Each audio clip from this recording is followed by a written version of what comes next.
ये है Gayatri media group और आप देख रहे हैं ताज न्यूज, आईना सच का।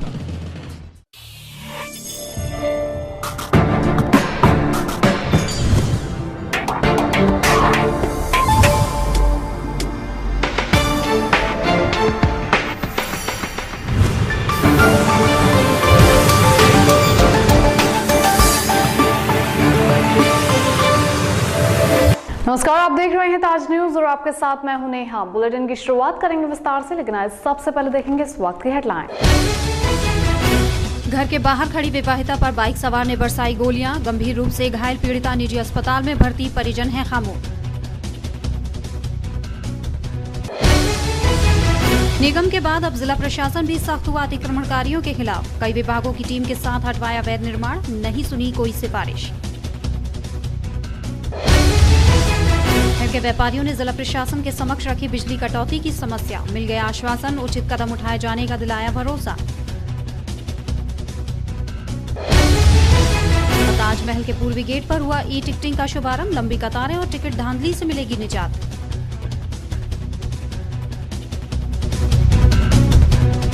अब खबर विस्तार से। थाना खेड़ागढ़ के पीपलखेड़ा गांव में हड़कंप उस वक्त मच गया जब एक युवक को कुछ अज्ञात लोगों ने गोली मार दी। सूचना मिलने पर पहुंची पुलिस ने घायल को आगरा के एसएन मेडिकल कॉलेज में भर्ती करवा दिया है और जांच में जुट गई है। गुरुवार को देर रात थाना ताजगंज के करबना गांव में चाचा और भतीजे में मामूली सा विवाद हो गया। इस विवाद ने रवि ने अपने भतीजे रणवीर को घर के बाहर गोली मारकर घायल कर दिया। घायल रणवीर के परिजन जब घर से बाहर आए तो रवि ने रणवीर के परिजनों पर छत से पथराव शुरू कर दिया। इस पूरी घटना में करीब आधा दर्जन लोग घायल हो गए। सूचना मिलने पर पहुंची पुलिस ने घायलों को एसएन मेडिकल कॉलेज में भर्ती करा दिया है। यहाँ पे लगी है कोबठा के पास, यहाँ से ऐसे उतर के पसरिया के पास यहाँ मांस में आ गई है गोली। हाँ, किस बात को लेकर गोली मारी पता नहीं। मेरे बड़े लड़के से कुड़ता जाने रंजे से मानता है, क्या बात है मुझे पता नहीं साहब। इसका ताऊ है, मेरा चाचा का लड़का है। मेरी तो आज तक कोई झगड़ा नहीं हुआ है उनसे। हाँ हाँ, भाई ने भतीजे को मारा है। हाँ, उसने अपने नहीं, भाई नहीं मारा है, उसने अपने भतीजे से कहा साले में गोली मार दे। कोई पार्टी वार्टी चल रही थी क्या? पार्टी कोई नहीं साहब, वही पार्टी वार्टी कर रहे थे। मैं तो दारू पीता नहीं। ताजगंज थाना क्षेत्र में करबना गांव है, उसमें रणवीर नामक युवक को रवि नाम के लड़के ने गोली मारी है। और जो तहरीर है उसके मुताबिक मनोज, राम भरोसे और रवि, 3 लोगों ने शराब पीने के दौरान ये झगड़ा हुआ है। और उसी दौरान रवि ने अपने हाथ से तमंचे से फायर किया है और मुकदमा लिख दिया गया है। जल्दी गिरफ्तारी की जाएगी। एसपी सिटी समीर सौरभ ने बताया कि चाचा और ताऊ शराब पी रहे थे। उसी दौरान किसी बात पर विवाद हो गया और विवाद इस हद तक पहुंच गया कि विवाद में गोली चल गई। पुलिस अभी जांच पड़ताल कर कार्रवाई में जुटी है। बहरहाल देखना ये होगा कि पुलिस फरार लोगों को कब तक गिरफ्तार कर पाती है। ताजगंज के करबना गांव में बहुत सनसनी फैल गई। चाचा ने अपने भतीजे को गोली मार दी और मौके से फरार हो गया। मौके पर पहुंची पुलिस ने घायल को जिला अस्पताल में भर्ती कराया। पूरे मामले की जांच पड़ताल में जुट गई है। मुस्तकीम, ताज न्यूज, आगरा। थाना इत्मादुद्दौला के दुर्गेश नगर में उस वक्त अफरा तफरी मच गई जब घर के बाहर निकली विवाहिता को बाइक सवार युवक ने गोली मार दी और वहां से फरार हो गया, जिसके बाद परिजनों ने आनन फानन में विवाहिता को संजय प्लेस स्थित एक निजी अस्पताल में भर्ती करवा दिया। थाना इत्मादुद्दौला के दुर्गेश नगर में विवाहिता को गोली लगने के बाद परिजनों ने विवाहिता को संजय प्लेस स्थित निजी अस्पताल में भर्ती कराया, जहां डॉक्टर द्वारा उसका उपचार किया जा रहा है। लेकिन विवाहिता के परिजन अभी इस मामले पर कैमरे के सामने कुछ भी कहने से बच रहे हैं। जब घायल विवाहिता की मां से इस घटना के बारे में जानने की कोशिश की गई तो क्या कहना था उनका इस घटना पर। जानकारी मालूम करी कि लाली की गोली लगी तो मुझे देख के हम कैसे लग गई है। कछु ना वैसे अपराधी लग गई थी सर, अपराधी लग गई थी सर। सुबह हुए इस घटना की सूचना परिजनों द्वारा थाना पुलिस को नहीं दी गई थी, पर जैसे ही पुलिस के संज्ञान में ये मामला आया तो एसपी सिटी समीर सौरभ मौके पर पहुंच गए और विवाहिता के परिजनों से पूरे मामले की जानकारी हासिल की। इसके बाद उन्होंने बताया कि अभी जांच जारी है, जल्द ही सच सामने होगा। इनका जहाँ कहना है उस घटनास्थल पे ब्लड के स्टेंस नहीं है, वहाँ जो रक्त के धब्बे नहीं पाए गए और जो रक्त के बिंदु पाए गए हैं वो उसका जो घटना स्थल है वो बेडरूम के पास है। तो अभी तहरीर प्राप्त नहीं हुई है, इसमें जांच चल रही है। जो वैधानिक और उचित कार्रवाई कराई। शहर की सड़कों पर लगे अतिक्रमण पर प्रशासन की तिरछी निगाहें बनी हुई हैं, जिसके बाद विभिन्न विभागों की संयुक्त टीम ने शहर में जगह जगह अतिक्रमण के खिलाफ अभियान चलाया। इसी क्रम में एसपी ट्रैफिक के नेतृत्व में आजाद पेट्रोल पंप से घटिया इलाका तक खूब महाबली गर्जा। इस दौरान क्षेत्रीय निवासियों से सरकारी लोगों की खूब कहासुनी भी हुई, मगर उन्होंने किसी की एक ना सुनी और सारे अवैध कब्जे ढहा दिए गए। आजाद फीलिंग स्टेशन से शुरू हुआ अतिक्रमण अभियान जैसे जैसे घटिया क्षेत्र की तरफ बढ़ा, स्थानीय निवासियों दुकानदारों में खलबली सी मच गई। देखते ही देखते नगर निगम के महाबली ने तमाम दुकानों और मकानों का अतिक्रमण ढहा दिया, जिन्होंने अनाधिकृत रूप से सरकारी जमीन को अपने इस्तेमाल में रखा था। इस अभियान का नेतृत्व एसपी ट्रैफिक राम सुरेश यादव कर रहे थे, जिन्होंने बताया कि सड़कों पर जमा अवैध कब्जों से भारी रूप से यातायात प्रभावित हो रहा था। हरी पर्वत एरिया में बहुत ज़्यादा जाम लगता था, खासकर जब वो बच्चों की छुट्टी होती थी स्कूल टाइम में। हम लोगों ने एक प्लान बनाया है, उसी प्लान के तहत जो रूट पड़ रहे हैं उस पर आज हम लोग अतिक्रमण हटा रहे हैं। उसमें घटिया मार्केट और ये हनुमान तिराहा वाले एरिया में अतिक्रमण हटा रहे हैं। इससे हम लोग 28 तारीख को इस पूरे रूट को वन वे करेंगे, इसीलिए अतिक्रमण हटाया जा रहा है। जबकि नगर निगम के विभागीय अधिकारियों ने भी फीते से नाप कर अतिक्रमण हटाया। इसमें अस्थायी के साथ साथ स्थायी निर्माणों पर महाबली का गुस्सा निकला, जिसने पलक झपकते ही दीवारों के अलावा लोहा लंगर तक सब उखाड़ फेंके। हम लोगों का मेन उद्देश्य यह है कि नाली के ऊपर भी जो अतिक्रमण है उसको भी हटाया गया है और ट्रैफिक एसपी ट्रैफिक भी हम लोगों के साथ सपोर्ट किए हैं। बीच में अभी कुछ विरोधाभास आया था क्या? नहीं, वो एक्चुअली है क्या, वो रेलवे की ज़मीन है और रेलवे द्वारा उनको अलॉटमेंट किया गया है, तो 18 फीट की ज़मीन का उन्होंने कागज़ दिखाया है। तो एसपी ट्रैफिक से मेरी बात हुई और मैं भी देखा उसको, तो उसमें 1 फीट तो अंदर है, लेकिन यह है कि उनका ये कहना है कि हम इस पे लीगल वे में राय ले करके फिर इसको गिराएंगे। इस कार्यवाही के दौरान कई क्षेत्रीय लोगों ने तोड़फोड़ पर आपत्ति भी उठाई, जबकि कुछ अपने कागज पत्र तक दिखाने लगे, मगर वहां मौजूद पर्याप्त पुलिस बल के चलते उनकी एक न चली और जद में आने वाले अतिक्रमणकारियों के खिलाफ प्रशासन के लोग पूरी सख्ती से पेश आए। साथ ही भविष्य में ऐसा दोबारा न करने की चेतावनी भी दी। इस मौके पर सीओ हरिपर्वत अशोक कुमार सिंह और सीओ ट्रैफिक के अलावा कई थानों का फोर्स भी मौजूद था। छावनी परिषद चुनाव का बिगुल बजने के साथ ही प्रत्याशियों ने भी इसके लिए दौड़ भाग तेज कर दी है। इसी क्रम में छावनी मौके पर बड़ी संख्या में समर्थक के साथ सपा नेता राहुल चतुर्वेदी भी मौजूद रहे। छावनी परिषद चुनाव के लिए अब सियासी बिसात बिछना शुरू हो गई है और हर प्रत्याशी अब जीत हासिल करने के लिए पूरी ताकत के साथ चुनावी मैदान में जुट गया है।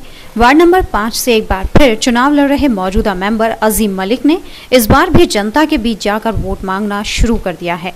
उनके चुनावी कार्यालय का उद्घाटन किया गया। इस मौके पर पहुंचे सपा नेता राहुल चतुर्वेदी ने शुक्रवार को उनके चुनावी कार्यालय का उद्घाटन किया गया। इस मौके पर पहुंचे सपा नेता राहुल चतुर्वेदी ने उन्हें सपा का समर्थन देने की बात कही और चुनाव के दौरान क्षेत्र में उनकी हर संभव मदद की भी बात कही। इसी कड़ी में आज हम लोग यहाँ पर आए हैं भाई अजीम मलिक साहब के चुनाव में, और मेरा मन ही नहीं, मैं दिल से भी इनको जीत की अभी से बधाई देता हूँ आप लोगों के माध्यम से। और चुनाव चिन्ह भी इनका बहुत अच्छा है, गरीब और अमीर का चुनाव चिन्ह है। और सबसे बड़ी बात, मैंने इनसे व्यक्तिगत बात करी और मैंने इनके बारे में सोचा, इनके बारे में जाना, लोगों से तामील ली, बात करा। एक व्यक्तिगत पढ़े लिखे अच्छे इंसान है, शिक्षित इंसान है, शिक्षा देंगे। जब इस क्षेत्र से जीतेंगे तो अच्छे लोगों को तामील भी मिलेगी, अच्छे लोगों को रोजगार भी मिलेगा, अच्छे लोगों को, जैसा इनकी सोच है कि महिलाएं शौच करने के लिए, दैनिक कार्य के लिए जो जाती हैं, दैनिक क्रियाओं के लिए, वो अकेले ना जाएंगे, उनको व्यवस्था रूप में शौचालय बनाया जाएगा। और मुझे मालूम है ये व्यक्तिगत रूप से ऐसे व्यक्ति हैं कि प्रशासन का पैसा, प्रशासन से लड़ के पैसा अपनी व्यक्ति के लिए, अपने क्षेत्र के लिए, अपने क्षेत्र को अपना व्यक्तिगत अपना परिवार मानते हैं। चुनाव कार्यालय के उद्घाटन के बाद अजीम मलिक ने बताया कि वह क्षेत्र के विकास की रफ्तार को इसी तरह जारी रखेंगे और क्षेत्र की जनता को हर बुनियादी सुविधा मुहैया कराने की पूरी कोशिश करेंगे। शुरू हो गया है और आप इस बात से देख लीजिए कि मेरे साथ जो है हिंदू, मुसलमान, हर जाति का आदमी मेरे साथ है। और मुसलमानों में भी जो बिरादरी है वो भी हर बिरादरी मेरे साथ है। हिंदुओं में भी जो भी जाति है वो भी जो है मेरे साथ है। तो जैसे मैं पहले जीता था, अब की से जो है भारी बहुमत से जीतूंगा। और मैं उम्मीद करता हूँ इंशाल्लाह अगर अल्लाह ने चाहा तो सारे विपक्षी उम्मीदवारों की जमानत जब्त हो जाएगी मेरे साथ। छावनी परिषद के चुनाव में अब प्रत्याशी पूरी ताकत से जुट गए हैं। इसी क्रम में छावनी परिषद के वार्ड नंबर 2 के भाजपा प्रत्याशी रमाशंकर गोयल ने नंद टॉकीज चौराहे पर चुनावी कार्यालय का उद्घाटन किया। इस मौके पर काफी संख्या में नेता और कार्यकर्ता मौजूद रहे। छावनी परिषद के सभी वार्ड में इस बार मुकाबला काफी कड़ा है और प्रत्याशी भी इस बात से पूरी तरह वाकिफ हैं। यही वजह है कि इस बार भाजपा के टिकट पर वार्ड नंबर 2 से चुनावी मैदान में उतरे रमाशंकर गोयल ने चुनावी क्षेत्र में ही चुनावी कार्यालय खोला है। ये कार्यालय नंद टॉकीज चौराहे पर खोला गया है, जिसके उद्घाटन के अवसर पर काफी संख्या में भाजपा नेता और कार्यकर्ता पहुंचे, जिन्होंने भाजपा प्रत्याशी को जिताने का वादा भी किया। वहीं भाजपा प्रत्याशी ने सभी कयासों पर विराम लगाते हुए कहा कि उनकी जीत सुनिश्चित है और वो जनता की सेवा में कोई कमी नहीं छोड़ेंगे। साथ ही क्षेत्र के विकास की रफ्तार इस बार दोगुनी करने का काम करेंगे। नंबर 2 शादी मंडी और बंगलो एरियो से जब मैंने अपनी पब्लिक जनता से गुजारिश की, प्रार्थना की, तो इतनी खुश हुई कि आप जैसे व्यक्ति हमारे क्षेत्र में हिम्मत करके आए हैं और हम आपके साथ हैं, क्योंकि अभी तक इस क्षेत्र में कोई हिम्मत वाला आदमी नहीं आया जो कि हमारे जो प्रतिद्वंदी हैं, दूसरे साथी हैं, कि उनके अगेंस्ट कोई सामने खड़ा हो सके। पार्टियों ने, जो जनता ने मेरे को आश्वासन दिया है कि हम 200% आपको इस क्षेत्र से लाएंगे, 2 नंबर वार्ड से बहुत भारी बहुमत से विजय बनाएंगे। उद्योग बंधु की बैठक में उद्यमियों ने प्रशासन के समक्ष रखी अपनी समस्याएं, जिसमें बिजली की किल्लत पर विस्तार से चर्चा की गई। मीटिंग के दौरान विभिन्न उद्योगों से जुड़े लोगों ने बताया कि अघोषित कटौती से कारोबार को काफी नुकसान हो रहा है, जबकि शहर में ट्रैफिक समस्या पर भी प्रशासन के साथ उनकी बातचीत है। जिला प्रशासन की माने तो बैठक में उठे मुद्दों पर सकारात्मक कदम उठाए जाएंगे। जिलाधिकारी सभागार में चल रही ये बैठक जिला उद्योग बंधु की है, जो उद्योगों से जुड़ी समस्याओं पर चर्चा करने के लिए बुलाई गई है। इस बैठक में उद्यमियों ने जिसमें अपनी बात रखी। दरअसल इस समय तमाम इकाइयां नियम कायदों की बंदिश के चलते ठप पड़ी हैं, जबकि जो चल रही हैं वो अनेक असुविधाओं के कारण घाटे का सौदा साबित हो रही हैं। जिलाधिकारी की अध्यक्षता में चली इस बैठक में उद्योग बंधुओं ने जिन्हें जिलाधिकारी के सामने रखा। मीटिंग के दौरान तमाम ऐसे विषय भी आए जिन पर खुद डीएम पंकज कुमार ने व्यापारियों से परेशानियां पूछी। कौन आए थे? कौन आए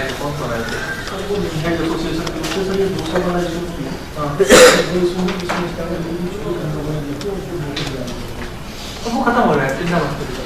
क्या किया वो खत्म हो गया, आप मान लीजिए ये फिनिशिंग था, उसमें मिनट्स में आप ये लोग इसमें डालते हुए। गौरतलब है कि मौजूदा समय में बिजली कटौती एक बड़ी समस्या बनकर उभरी है, जिसके लिए उद्यमियों ने प्रशासन के अधिकारियों से नाराजगी जताई, जबकि फाउंड्री नगर क्षेत्र की सड़कों की दुर्दशा के दर्द को उन्होंने बयां किया। इस मौके पर कई ऐसी बातें भी रहीं जिनका जिक्र मीटिंग में बेशक नहीं किया गया, पर विचारण के लिहाज से वो बहुत अहम है, जिसमें ऐसी तमाम इकाइयां हैं जो बंद पड़ी हैं, मगर उनके नाम पर गैस आवंटन की शिकायतें लगातार मिल रही हैं। पिछले समय में कमिश्नर ने भी जिनके संबंध में स्पष्ट निर्देश दिए थे। शहर में सक्रिय शातिर चोर द्वारा लगातार चोरी की वारदातों को अंजाम दिया जा रहा है और पुलिस इन्हें पकड़ने में नाकाम नजर आ रही है। इन शातिर चोरों ने हाल में ही मुगल होटल के बाहर खड़ी इनोवा का शीशा तोड़कर विदेशी पर्यटक का बैग पार कर दिया, जिसमें लाखों रुपयों का सामान और नकदी रखी थी। विदेशी पर्यटक ने इसकी शिकायत पर्यटन थाने में की है। शहर में सक्रिय चोरों को पकड़ने के लिए पुलिस के सभी प्रयास विफल होते जा रहे हैं और चोर लगातार वारदातों को अंजाम दे पुलिस की परेशानी बढ़ा रहे हैं। शुक्रवार को तो इन शातिर चोरों ने हद कर दी, जब यूएसए से घूमने आई विदेशी महिला पर्यटक की गाड़ी का शीशा तोड़ गाड़ी में रखा बैग पार कर दिया और वहां से आसानी से फरार हो गए। जैसे ही महिला पर्यटक को इसकी जानकारी हुई तो उसने शोर मचाया, लेकिन तब तक चोर वहां से फरार हो चुके थे, जिसके बाद स्थानीय पुलिस वहां पहुंच गई और मामले की जांच शुरू कर दी। घटना के बाद विदेशी महिला पर्यटक के साथ मौजूद गाइड ने बताया कि वे लोग रेस्टोरेंट के अंदर खाना खाने गए थे, तभी चोर ने मौका पाकर इस घटना को अंजाम दिया। पीड़िता के अनुसार बैग में $5000 के साथ लाखों रुपए का कीमती सामान और जरूरी कागजात भी थे। किसी मुगल के एग्जिट गेट के बाहर गाड़ी खड़ी थी, तो हम देखा गाड़ी के कांच टूटे हुए थे। उसमें मैं ऑथोराइज टूरिस्ट गाइड हूँ और मेरे साथ मैडम ट्रेवल कर रही है, तो मेरा और मैडम का बैगेज दोनों का गायब था। बैग में मैडम की जो है ज्वेलरी थी और मेरे इंपॉर्टेंट डॉक्यूमेंट्स थे उसके अंदर। इनकी ज्वेलरी थी, कैश तो ज़्यादा नहीं था लेकिन इम्पोर्टेंट ज्वेलरी थी, करीब नहीं $4-5 की ज्वेलरी थी, करीब 4,000 to 5,000 की ज्वेलरी। वो पिंच ऑफ स्पाइस के सामने लंच ले रही थी। उसी दौरान ड्राइवर अपना वो गाड़ी उनकी छोड़ करके खुद खाने लगा। उसी दौरान शीशा तोड़ करके उनका अटैची निकाल ली गई है। तो सूटकेस में उनके वैल्यूएबल जो कीमती गहने हैं वो थे और बाकी उनके कुछ इयरिंग्स थे। तो मुकदमा पंजीकृत कराकर कार्रवाई कराई है। घटना के बाद पुलिस ने इस मामले की जांच शुरू करते हुए शातिर चोरों की तलाश शुरू कर दी है। लेकिन देखना होगा कि विदेशी महिला पर्यटक के साथ घटना को अंजाम दे देश की छवि खराब करने वाले शातिर चोरों को पुलिस कब तक पकड़ पाती है। में रुक रहे हैं, छोटे से ब्रेक के लिए आप बने रहिए ताज न्यूज के साथ।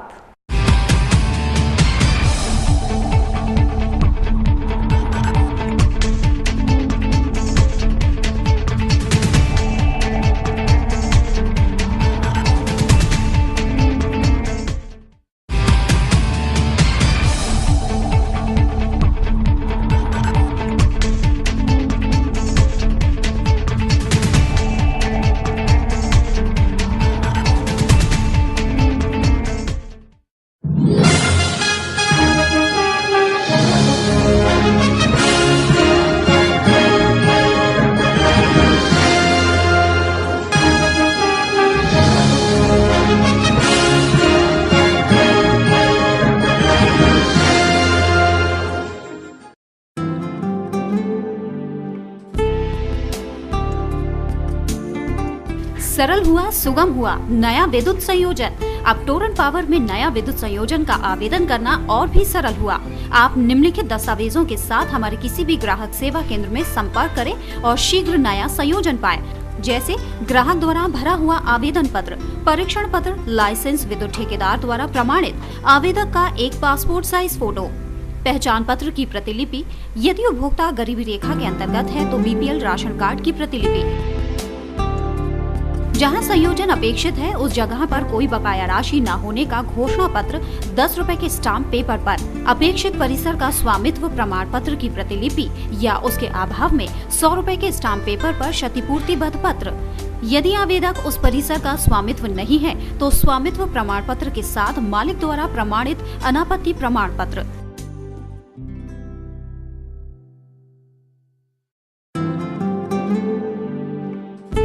हमारे ग्राहक सेवा केंद्र का पता है पूर्वानंद प्लाजा, राम रघु हॉस्पिटल के सामने, चर्च रोड, आगरा, 49 सदर बाजार, शिवहरी रोड, शॉपिंग आउटलेट के सामने, आगरा और 286 जयपुर हाउस, एडीए कार्यालय के निकट, आगरा। हमारा हेल्पलाइन नंबर है 0562 2424 Sai Asha properties, ADA approved कोठी प्लॉट्स खरीदने व बेचने के लिए संपर्क करें।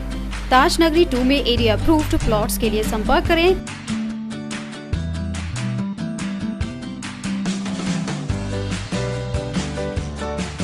Pawan Goyal, Sai Asha properties, shop number 56, Sofuda road, ADA height, crossing Taj Nagari 2, Agra. Mobile number 9719000022।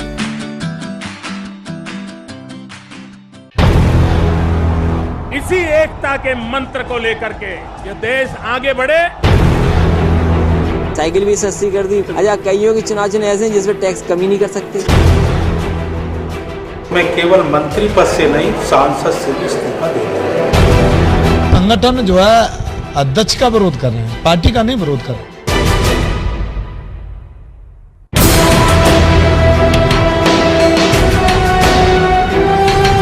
जैसा कि आप जानते हैं, हम हर बार आपके सामने एक ऐसे ज्वलंत विषय को लेके आते हैं जिस पे आप भी मजबूर होते हैं विचार करने को और हम भी मजबूर होते हैं उस विषय को चुनने।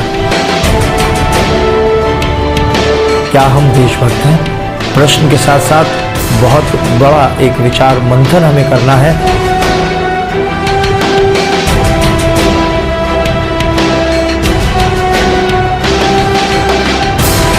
नमस्कार दर्शकों, स्वागत है आपका हमारे कार्यक्रम मंथन में, जो देश के किसी भी कोने पे, चाहे खेत में, खलिहान में, चाहे रेलगाड़ी में, अपने अपने कर्म को अनुशासन से क्रियान्वित कर रहे हैं। क्या वो भी देशभक्त हैं?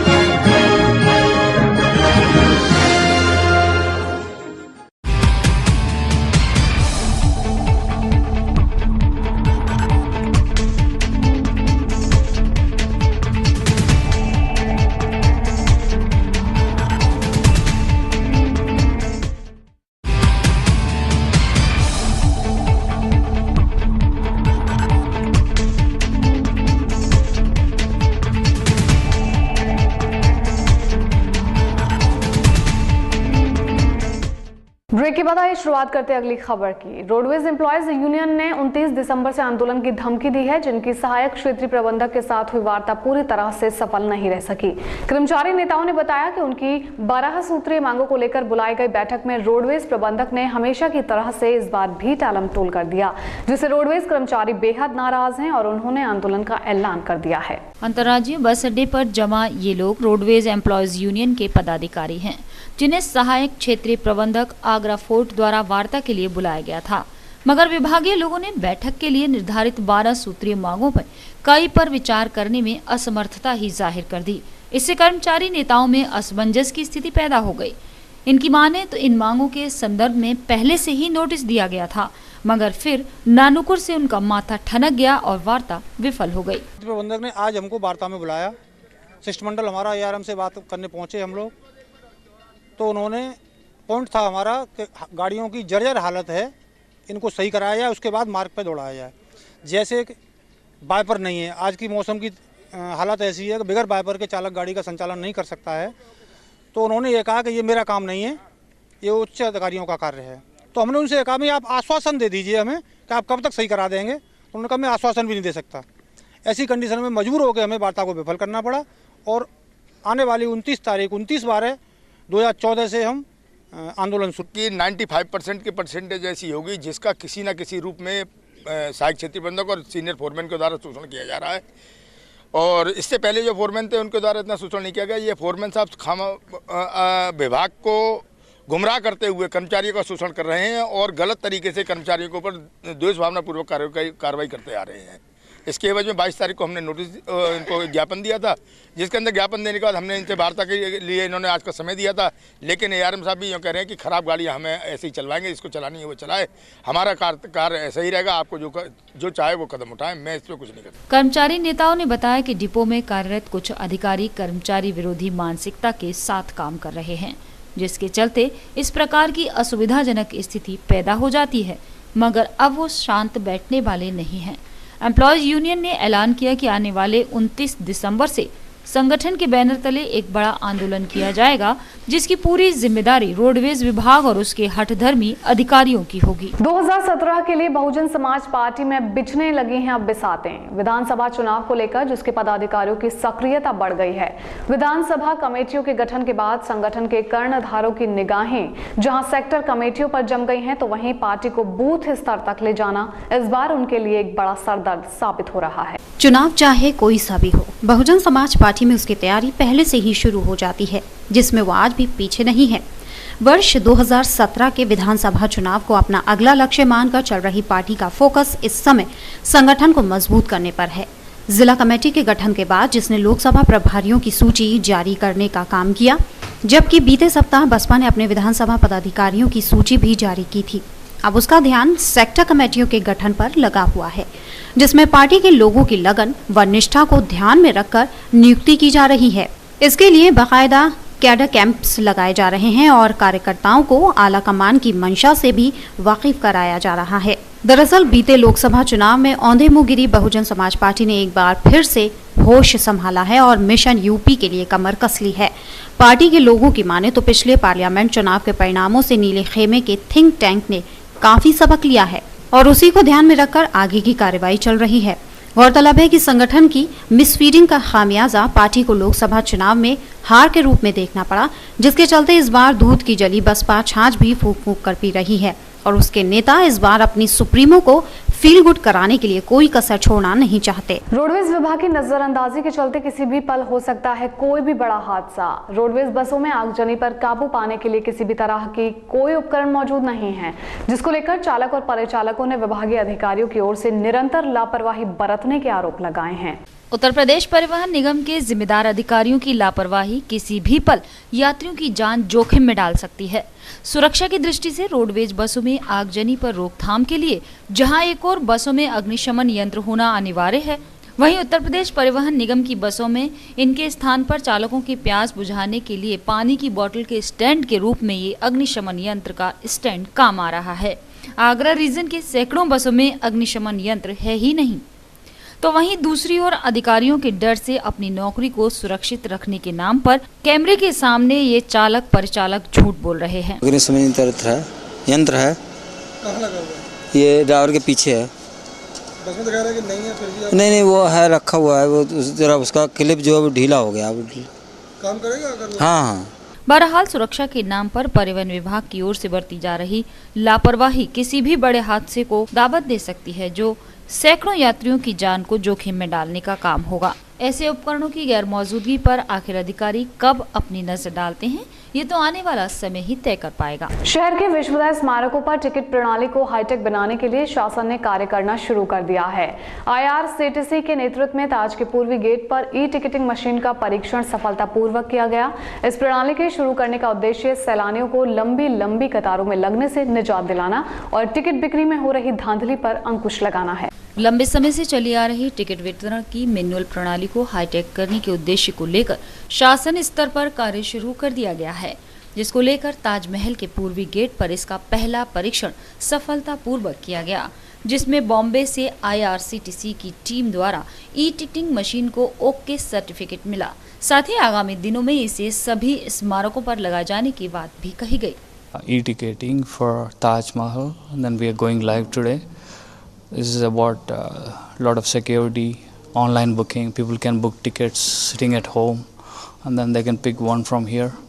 We have 3-4 categories in it, and for foreigners, they can use the same ticket to view other monuments in Agra, and the ticket is valid for 4-5 locations in Agra. Through आप ऑनलाइन टिकट बुक कर सकते हैं। इसके लिए आपको Q में नहीं लगना पड़ेगा, आप कहीं से भी अपना टिकट बुक करा सकते हैं ऑनलाइन, जिसके लिए मींस ऑनलाइन प्रिंटर के थ्रू आप अपने घर से भी बुक कर सकते हैं इस टिकट को, और प्रिंटर के थ्रू ऑनलाइन पे करेंगे आप, प्रिंटर के थ्रू अपना टिकट निकाल सकते हैं। और यहाँ पे क्या है, जो सिक्योरिटी गार्ड जो रहेगा वो आपका क्या है, एक ऐप्स है, उसमें QRC कोड रहता है, वो स्कैन करेगा और वो अगर वैलिड होगा, फर्स्ट टाइम के लिए वैलिड रहेगा, वो आपका QRC कोड मैच करेगा। अगर वैलिड होगा तो वो आपको एंट्री देगा, अगर इनवैलिड होगा तो वो आपको एंट्री नहीं। IRCTC के अधिकारियों के मुताबिक ई-टिकटिंग के बाद सैलानियों को लंबी लाइनों में लगने से निजात मिल सकेगी। साथ ही मैनुअल टिकटिंग की रीसेलिंग पर भी अंकुश लगाया जा सकेगा। वहीं इसके लगने से पर्यटक घर बैठे अपनी टिकट नेट के माध्यम से प्राप्त कर सकेंगे। करीब सप्ताह भर बाद सर्दी की चादर को चीरती हुई धूप की किरणों ने सैलानियों के चेहरों पर खुशी ला दी, जिसके चलते शुक्रवार को विश्वविद्यालय स्मारकों पर पर्यटकों की काफी भीड़ नजर आई और उन्होंने इस मौसम का जमकर लुत्फ उठाया। आगरा के पर्यटन उद्योग की तस्वीर वीकेंड टूरिज्म ने बदल दी है। वैसे तो इस समय पर्यटन सीजन शबाब पर है, लेकिन बढ़ती सर्दी ने पर्यटकों के ग्राफ को गिरा रखा है। लेकिन शुक्रवार को सूरज देवता ने दर्शन दिए तो सिकंदरा स्मारक पर पर्यटक का ग्राफ बढ़ा। इस वीकेंड में शुक्रवार को सिकंदरा स्मारक पर सबसे ज्यादा पर्यटक आए। क्रिसमस से लेकर नववर्ष तक देशी और विदेशी पर्यटक आगरा आकर विश्वविद्यालय इमारतों का दीदार करते हैं। हम बोरीवली में रहते हैं, ठाकुर कॉम्प्लेक्स में। इस तरह के जो आज आप यहाँ स्मारकों घूम रहे हैं, कैसा लग रहा है आपको? बहुत अच्छा लग रहा है और बहुत अच्छा महसूस हो रहा है। खुला आसमान देखकर बिल्कुल भी फॉगी कहीं पर ही दिख नहीं रही है, इसलिए हमें बहुत अच्छा लग रहा है कि हम इधर आए तो उसका पूरा मौका उठाए और पूरे तरह से हम लोग यहाँ पर मजा लूट लगते हैं। इससे पहले कहाँ घूमे और कहाँ घूमेंगे? नहीं, यहाँ शुरुआत यहाँ से ही हुई है। हमारी शुरुआत यहाँ से हुई है। शुरुआत अच्छी हुई है तो आगे जाके और भी अच्छी शुरुआत हो। आगरा के पर्यटन उद्योग को वीकेंड टूरिज्म ने नई ऑक्सीजन दे दी है। विदेशों से आई इस संस्कृति ने आगरा में भी धूम मचा रखी है। वीकेंड टूरिज्म की इस प्रगति का लाभ आगरा के पर्यटन उद्योग को भी हो रहा है। इस साल सप्ताह के अन्य दिनों के मुकाबले धूप निकलने से टूरिस्ट का ग्राफ 1.5 से 2 गुना बढ़ा है। इनमें सबसे ज्यादा संख्या दिल्ली और उसके नजदीक के NCR रीजन शहरों से आने वाले पर्यटक रहे, जो ताज नगरी में छुट्टियां मनाने आ रहे हैं। यदि इस वीकेंड से पहले या बाद भी कोई अवकाश पड़ता है तो यहाँ से दूर दराज के पर्यटक भी शामिल हो जाते हैं। बढ़िया है, बहुत आनंद हुआ ये सब देख के और बहुत सुंदर है अंदर की कार्विंग और सारी। और कहाँ घूमने का प्रोग्राम है? ताज देखने का है, फतेहपुर सिकरी। सिकंदरा के संरक्षण सहायक ने बताया कि गलन और ठंड से उकताए लोगों को शुक्रवार को राहत मिली। ठंड का गुरूर कुछ कम हुआ तो पर्यटक भी घर से निकले और हल्की ठंड में सिकंदरा स्मारक पर दीदार करने परिवार सहित आए। साथ ही उम्मीद भी की कि अगर मौसम यूं ही बना रहा तो नववर्ष पर भी पर्यटकों की भीड़ आने की उम्मीद है। इसी के साथ फिलहाल ताज न्यूज के इस बुलेटिन में इतना ही। आपसे होगी मुलाकात अगले बुलेटिन में, तब तक के लिए दीजिए इजाजत। नमस्कार।